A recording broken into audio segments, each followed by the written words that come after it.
जय श्री कृष्णा। दाऊ दादा की जय, नंद बाबा, यशोदा मैया, रोहिणी मैया की जय, ब्रजधाम की जय। माता ले उछंग गोविंद मुख बार बार निरखे। गोस्वामी तुलसीदास जी का ये पद श्री कृष्ण गीतावली से है।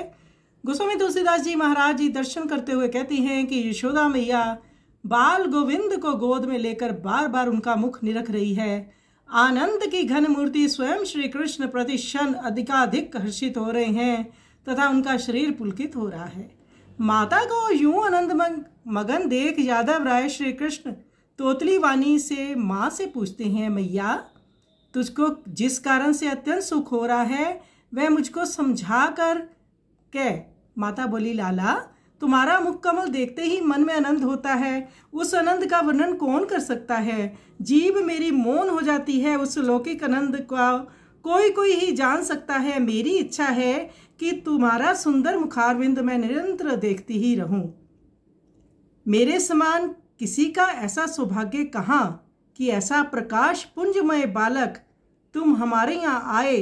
गोस्वामी तुलसीदास जी कहते हैं, प्रेम विवश होकर प्रभु ने मनुज अवतार लिया। उनकी बाल लीलाएं ब्रजजनों के लिए अति सुखमय हितकारी हैं। तो ब्रज में माँ कह रही है यशोदा जी कि लाला तुम मेरे यहाँ आए, मैं तुम्हारे मुख को कमल को देखकर आनंदित होती हूँ। ये ऐसा मुखार विंद है कि जो देव दुर्लभ है। तो आइए सुंदर पद का हम श्रवण करें।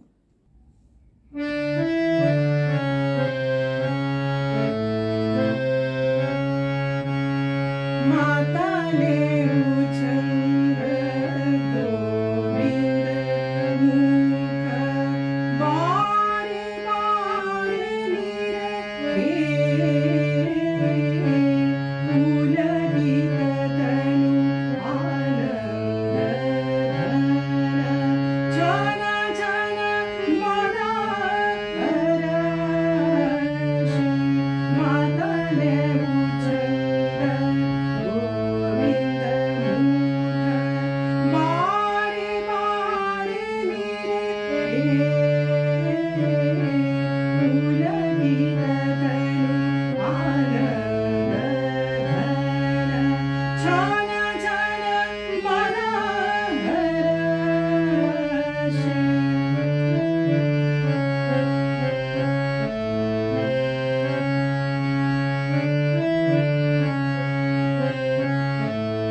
माता